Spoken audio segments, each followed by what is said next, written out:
अस्सलाम वालेकुम फ्रेंड्स। आज हम बात करने जा रहे हैं जी मोटिव्स और pro social behaviour. Pro social behaviour क्या होता है, जिसमें हम दूसरों की मदद करते हैं, उनको कंफर्ट करते हैं, उनको तसल्ली देते हैं, उनके साथ अपनी चीज़ें शेयर करते हैं, लेकिन उसमें क्या होता है हमें खुद कोई फ़ायदा या नुकसान नहीं हो रहा होता। हमें भी नुकसान हो रहा हो लेकिन हमें फ़ायदा खुद कुछ भी नहीं हो रहा होता। ठीक है, अब वो कौन से मोटिव्स हैं, वो कौन सी रीज़न्स हैं जिनकी वजह से हम इस किस्म के बिहेवियर्स में इंगेज होते हैं, वो क्या है हम इस वीडियो में डिस्कस करेंगे। अब मेन हमारे पास ये हैं सारे मोटिव्स और इनको हम आगे डिटेल में डिस्कस करेंगे। ठीक है, उसमें वो कह रहे हैं कि बहुत सारे फैक्टर्स होते हैं जो रोल प्ले करते हैं। ठीक है, कि हम किस हद तक हम इंगेज होते हैं या नहीं होते हैं। ठीक है, इस एक्टिविटी में लोगों की मदद करने वाली जो एक्टिविटी है इसमें हम इंगेज होते हैं या नहीं होते, और या फिर किस हद तक होते हैं। ठीक है, मतलब हम लोगों की मदद करते हैं या नहीं करते, और अगर मदद करते हैं तो किस हद तक करते हैं, मतलब अपनी जान को भी ख़तरे में डाल के मदद करते हैं या नहीं करते हैं, या फिर थोड़ी बहुत करके निकल जाते हैं। मतलब वो ये चीज़ें जो हैं ये बहुत सारे फैक्टर्स डिटरमाइन करते हैं, जिसमें हमारे पास आ जाते हैं मेनली पर्सनल फैक्टर्स। पर्सनल मतलब डिस्पोजिशनल, मतलब इसमें हमारे मूड आता है।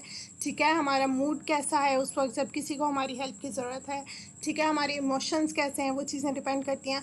मेनली जो इसमें सोशल और सिचुएशनल फैक्टर्स आते हैं बेसिकली, मतलब वो सिचुएशन पे भी डिपेंड करता है किस किस्म की सिचुएशन है, हम हेल्प करते हैं या नहीं करते हैं। इसमें कौन कौन सी आती हैं, इंटरप्रिटेशन ऑफ अदर्स नीड्स। ठीक है जी, relationship to the others, reciprocal altruism, number of bystanders, normative pressure to the help and the evaluation of the cost to help. अब ये सब क्या है, इनको हम डिटेल में डिस्कस करते हैं। First of all, interpretation of others needs. वो ये अंदाज़ा लगाना कि जो सामने वाला पर्सन है उसको हमारी ज़रूरत कितनी है। ठीक है, उसके लिए हमारा कंसर्न, ठीक है, हम उसके लिए कितना फ़िक्रमंद हैं, और उसकी अगर हम फीलिंग्स जो हैं उनको किस हद तक समझ पा रहे हैं कि वो सामने वाला शख्स कैसा महसूस कर रहा है। ठीक है, और उसके बाद वेलफेयर, अगर हम उसका भला चाहते हैं तो फिर हम उन एक्टिविटीज़ में ज़्यादा इन्वॉल्व होते हैं। इसमें मेनली आता है एम्पैथी एंड कंसर्न। ठीक है, एम्पैथी होता है कि हम अपने आप को सामने वाले की जगह पर रख कर सोचें। ठीक है, फॉर एग्ज़ाम्पल सामने कोई शख्स है, उसको कोई इंजरी हुई हुई है। ठीक है, फॉर एग्ज़ाम्पल उसका हाथ कट गया। अगर हम ये फ़ील करें कि अगर उसकी जगह मेरा हाथ कट जाए, ठीक है, तो मैं कैसा महसूस करूँगा, तो इस बिहाफ पर हम भाग के जाएंगे, उसकी हेल्प करेंगे। फॉर एग्ज़ाम्पल ब्लीडिंग को रोकने की कोशिश करेंगे, एम्बुलेंस को कॉल करेंगे, एक्सेट्रा एक्सेट्रा। मतलब यही हेल्प हो सकती है इस सिचुएशन में। ठीक है, तो इस तरह यहाँ पर एम्पैथी आता है कि हम दूसरों की जो ज़रूरत है उसको किस हद तक, मतलब कंसर्न अपना, उसको किस हद तक समझते हैं। ठीक है, उनको उसको किस हद तक इंटरप्रेट करते हैं। ये चीज़ डिपेंड करती है कि हम उनकी हेल्प करेंगे या नहीं करेंगे। ठीक हो गया। नेक्स्ट आता है influence of relationship with other. ये बेसिक सी बात है कि जिस तरह अगर हमारा रिलेशनशिप ज़्यादा हो, जो सामने पर्सन जो ज़रूरतमंद है, ठीक है, अगर उसके साथ हमारा ज़्यादा क्लोज रिलेशनशिप है तो हम फ़ौरन से हेल्प करेंगे बिना सोचे समझे।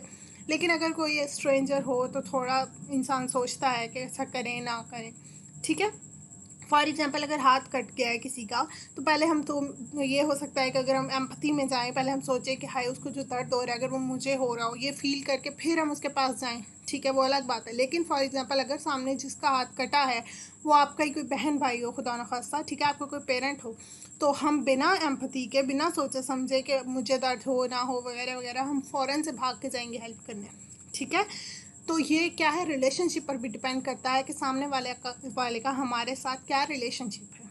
ठीक है, उसके बाद आता है जी reciprocal altruism. Reciprocal altruism describes a situation in which an organism acts in a manner that temporarily reduces its fitness while increasing another organism's fitness. इसमें क्या होता है, इंसान अपने आप की जो फिटनेस होती है, ठीक है, अपना भला उसको पीछे रखकर दूसरे की जो भला है उसके लिए मतलब काम करना। ठीक है, दूसरे के फ़ायदे के लिए खुद के फ़ायदे को पीछे रख देना, मतलब ईसार कह सकते हैं आप। तो ये चीज़ क्या है, ये आती है रेसिप्रोकल ऑल्ट्रुइज्म में। ये भी हमें इन्वॉल्व करती है किसमें, प्रो सोशल बिहेवियर्स में। उसके बाद आता है जी नंबर ऑफ़ बायस्टैंडर्स। बायस्टैंडर्स होता है कि कितने लोग खड़े होकर देख रहे हैं, मतलब जब भी कोई इंसिडेंट हुआ है, कोई इंजरी हुई है, कोई एक्सीडेंट हुआ है, तो वहाँ पर कितने लोग मौजूद हैं जो देख रहे हैं। ठीक है, इसमें आता है bystander effect, the inhibiting influence of presence of the others on a person's willingness to help someone in need.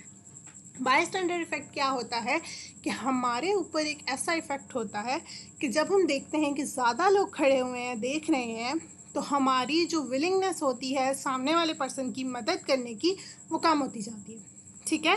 For example किसी का हाथ कटा है और हम देखेंगे इर्द गिर्द 10 लोग खड़े हुए, तो हमारे माइंड में आता है कि इनमें से कोई ना कोई तो एम्बुलेंस को कॉल कर देगा, कोई ना कोई तो आगे खड़ा होकर उसको पट्टी बांध देगा।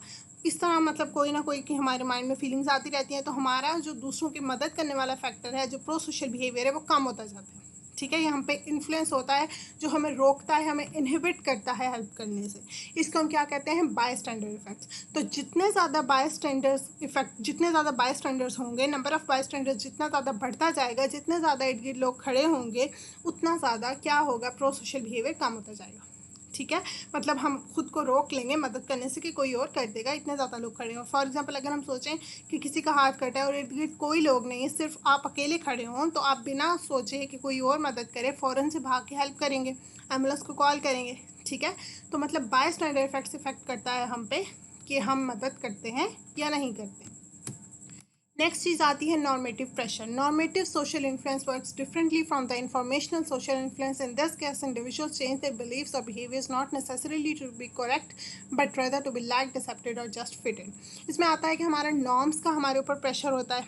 ठीक है, हम चाहते हैं कि इर्द गिर्द लोग हमें पसंद करें, ठीक है, हमें एक्सेप्ट करें, हम अपनी सोसाइटी में फ़िट हो सकें, तो उस बिहाफ पर भी हम क्या करते हैं, हेल्प करते हैं। ठीक है, उसके बाद आता है evaluation of the cost to help. इसमें हम अंदाज़ा लगाते हैं जी कि कितनी कीमत लगेगी हेल्प करते हुए। In social psychology a model that attempts to explain helping behaviour in terms of the reinforcement and cost associated with the specific helping actions. मतलब आपको कितनी कॉस्ट लगेगी हेल्प करने में, और फिर उसके बाद आपको कितनी रीइंफोर्समेंट मिलेगी, मतलब आपको रिवॉर्ड क्या मिलेगा और आप पे कितना करेंगे हेल्प करने के लिए। ये चीज़ भी डिपेंड करती है कि आप हेल्प करते हैं या नहीं करते। इसको हम क्या कहते हैं, कॉस्ट बेनिफिट एनालिसिस। मतलब कॉस्ट जितना हमने पे करना है, ठीक है, जो हम लगाएंगे, और बेनिफिट जो हमें रिसीव होगा, जो हमें प्रॉफिट आएगा, तो इस चीज़ को हम क्या कहते हैं, कॉस्ट बेनिफिट एनालिसिस। मतलब हम प्रो सोशल बिहेवियर में ये चीज़ भी एनालाइज करते हैं कि हम कितना कॉस्ट कर रहे हैं और कितना हमें बेनिफिट हो रहा है। ठीक है, therefore we always prefer those cases mostly in which our helping model score high. We are also more confident in these cases of help which provides high cost. अच्छा जी, वो वाले केसेस जिनमें ज़्यादा कॉस्ट आ रही होती है, हम उनमें ज़्यादा कॉन्फिडेंट होते हैं। ठीक है, उनमें हम ज़्यादा इन्वॉल्व होते हैं हेल्प करने के लिए जिनमें हाई कॉस्ट आ रही होती है। This cost can be logical, ethical, religious, social and spiritual.